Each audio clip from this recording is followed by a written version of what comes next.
انشاءاللہ تعالی میری عوام خیبر پختونخوا کی اور میں پہلے حق مانگیں گے، آئینی اور قانونی راستے اپنائیں گے، جس طرح مجھے میرے لیڈر سے نہیں ملنے دیا آئینی اور قانونی راستوں سے، تو میں نے کہا کہ میں نے اپنے عوام کے پاس جانا ہے اور عوام ہی فیصلہ کرے گی کہ کیا ہوگا۔ اس میں بھی انشاءاللہ تعالیٰ پھر عوام فیصلہ کرے گی کہ کیا ہوگا انشاءاللہ تعالیٰ، اور ہم سڑکوں پر نکلیں گے۔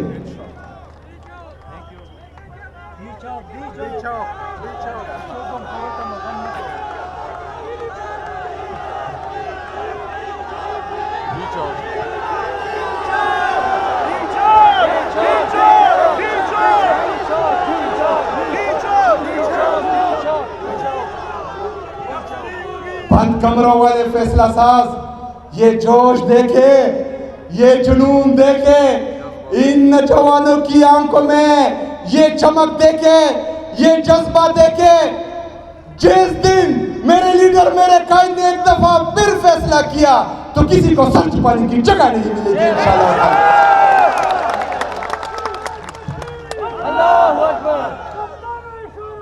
یہ تماشا کوا، یہ تماشا کوا، یہ تماشا کوا، یہ تماشا کوا۔ میرے عزیز ساتھیوں، السلام علیکم، آپ دیکھ رہے ہیں پاک ٹی وی 24 اور یہ مناظر ہیں جو اس وقت اب آپ کو دکھا رہے ہیں کرک کنونشن کے۔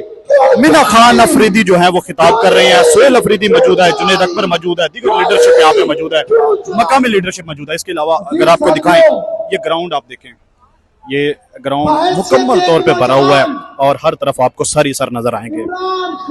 یہ سہیل افریدی کی کال پہ اور سہیل افریدی کے لیے یہاں پہ لوگ بڑی تعداد میں نکلے ہیں اور اس وقت آپ دیکھ سکتے ہیں بڑی تعداد میں یہاں پہ لوگ پہنچے ہوئے ہیں اور پنڈال اور جلسہ کا مکمل طور پہ بھرا ہوا ہے۔ اچھا، یہ کرک جو شہر ہے یہ کنونشن ہے اور کنونشن میں مقامی لوگ ہی آتے ہیں، دیگر شہروں سے لوگ نہیں آتے، لیکن یہاں پہ ایک چیز دیکھنے میں نظر آ رہی ہے کہ آپ دیکھیں یہاں پہ بالکل سنگلاخ قسم کے پہاڑ ہیں، ریتلا یہ علاقہ ہے اور آبادی تقریباً نہ ہونے کے برابر ہے۔ یہ اس وقت آپ کو دکھائیں، آبادی بالکل نہ ہونے کے برابر ہے، لیکن پھر بھی اتنی بڑی تعداد میں یہاں پہ لوگ پہنچے ہوئے ہیں عمران خان کی محبت میں، عمران خان کے لیے، عمران خان کی کال پہ۔ یہاں پہ جو لوگ ہیں ان سے بات کی ہیں، ان کے جو جذبات اور تاثرات جانے ہیں، ان کا یہی کہنا ہے کہ ہم عمران خان کے ساتھ کھڑے ہوئے ہیں اور سہیل افریدی پہ ہمیں پورا بھروسہ ہے، پورا یقین ہے، ہم اس کے ساتھ کھڑے ہیں اور اس کو سپورٹ کرتے رہیں گے۔ یہ شہر کا میل وقوع بھی دیکھ لیں اور یہاں کی صورتحال بھی دیکھ لیں اور لوگوں کی تعداد بھی دیکھ لیں کہ اتنے یہاں پہ گھر نظر نہیں آ رہے، اتنی یہاں پہ آبادی محسوس نہیں ہوتی، لیکن جتنی بڑی تعداد میں یہاں پہ لوگ پہنچے ہوئے ہیں۔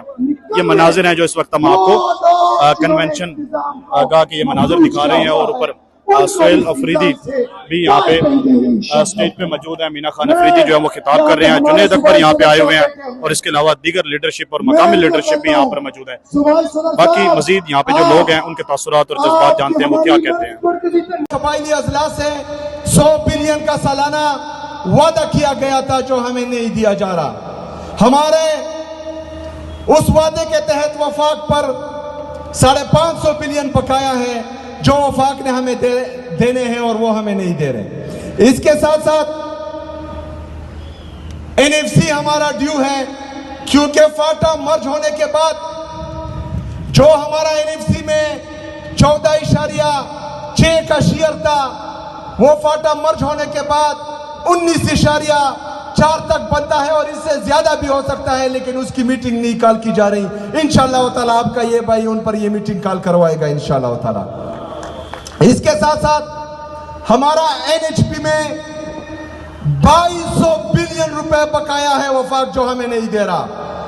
انشاءاللہ تعالیٰ میری عوام خیبر پختونخوا کی اور میں پہلے حق مانگیں گے، آئینی اور قانونی راستے اپنائیں گے، جس طرح مجھے میرے لیڈر سے نہیں ملنے دیا آئینی اور قانونی راستوں سے، تو میں نے کہا کہ میں نے اپنے عوام کے پاس جانا ہے اور عوام ہی فیصلہ کرے گی کہ کیا ہوگا۔ اس میں بھی انشاءاللہ تعالیٰ پھر عوام فیصلہ کرے گی کہ کیا ہوگا انشاءاللہ تعالیٰ، اور ہم سڑکوں پر نکلیں گے۔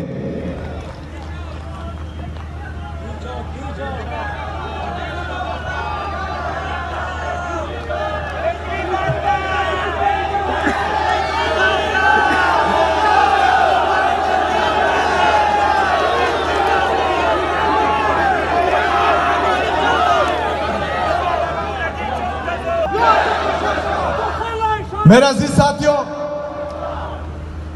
ہمارے انصاف اسٹوڈنٹ فیڈریشن کے دوست بھی یہاں ہیں، چونکہ میرا اپنا تعلق بھی انصاف اسٹوڈنٹ فیڈریشن سے تھا۔ انصاف اسٹوڈنٹ فیڈریشن پاکستان تحریک انصاف کے لیے لیڈرشپ پرووائیڈ کر رہی ہے۔ انصاف اسٹوڈنٹ فیڈریشن کا دیرینہ مطالبہ ہے کہ یہاں کی جو رویلٹی ہے اس میں سے ہمارے کرک کی جتنے بھی اسٹوڈنٹس ہیں، طلبہ و طالبات، ان کے لیے اسکالرشپ اناؤنس کرے۔ انشاءاللہ تعالیٰ یہ بھی ہوگا انشاءاللہ تعالیٰ۔ سپاسنامہ پر میں آتا ہوں، لیکن آخر میں میری انصاف اسٹوڈنٹ فیڈریشن کے نوجوان، آپ لوگوں کو پتہ ہے کہ 14 نومبر 2007 کو انصاف اسٹوڈنٹ فیڈریشن کا فاؤنڈیشن ڈے ہے۔ انشاءاللہ تعالیٰ اس دفعہ 14 نومبر دھوم دھام سے منائیں گے انشاءاللہ تعالیٰ۔ میں خود خیبر پختونخوا کے مرکزی اجتماع میں 14 نومبر کو ایک بڑے اجتماع میں شرکت کروں گا انشاءاللہ تعالیٰ۔ میرے عزیز ساتھیوں، کرک کے غیور عوام انہوں نے سپاسنامہ پیش کیا ہے، لیکن علامہ اقبال رحمت اللہ علیہ نے آپ کے لیے ایک شعر پڑھا تھا کہ خودی کو کر بلند اتنا کہ ہر تقدیر سے پہلے، خودی کو کر بلند اتنا کہ ہر تقدیر سے پہلے خدا بندے سے خود پوچھے بتا تیری رضا کیا ہے۔ تو آپ لوگ ڈیمانڈ کریں، انشاءاللہ تعالیٰ وہ پورا ہوگا، کیونکہ آپ عمران خان کے سچے سپاہی ہیں الحمدللہ۔ ڈسٹرکٹ ہیڈ کوارٹر اسپتال کرک کو فل فلیج اسپتال کا درجہ دیا جائے، دیا الحمدللہ۔ بانڈا داؤد شاہ میل فیمیل کالج کو اپ گریڈ کر کے یونیورسٹی کیمپس کا درجہ دیا جائے تاکہ اعلیٰ تعلیم کے مواقع مقامی سطح پر میسر ہو۔ انشاءاللہ تعالیٰ مقامی سطح پر تعلیم اور صحت دونوں کے مواقع میسر ہوں گے انشاءاللہ تعالیٰ۔ اے ڈی پی میں شامل تمام میگا پروجیکٹس کو فل فنڈڈ کر کے ان کی بروقت تکمیل یقینی بنائی جائے۔ انشاءاللہ بروقت تکمیل ہوگی اور اسی حکومت میں ہوگی انشاءاللہ تعالیٰ۔ لتمبر گرلز کالج کو فعال کر کے طالبات کے تعلیمی مستقبل کو محفوظ بنایا جائے، جلد از جلد ہوگا انشاءاللہ تعالیٰ، یہ میرا آپ سے وعدہ ہے۔ باقی یہ تخت نصرتی عدالت کی تخت نصرتی منتقلی کو روکنے کے لیے ایڈوکیٹ جنرل کے ذریعے فوری اقدامات کیے جائیں۔ ایڈوکیٹ جنرل صاحب آپ کو ہدایت دی جاتی ہے کہ یہ کریں، انشاءاللہ تعالیٰ یہ بھی ہو جائے گا۔ اس ڈیمانڈ میں آپ کے ساتھ ہوں انشاءاللہ تعالیٰ، اور ہم مل کر جو ہیں اس کو پورا کریں گے۔ اس کے ساتھ ساتھ جتنے بھی ہماری معدنیات ہیں، جتنے بھی ہمارے معدنیات ہیں، اس پر صرف اور صرف حق خیبر پختونخوا کے عوام کا ہے، اور یہ جس کو چاہیں گے دیں گے، جس کو چاہیں گے کہ نہ دیں ان کو نہیں ملیں گے انشاءاللہ تعالیٰ۔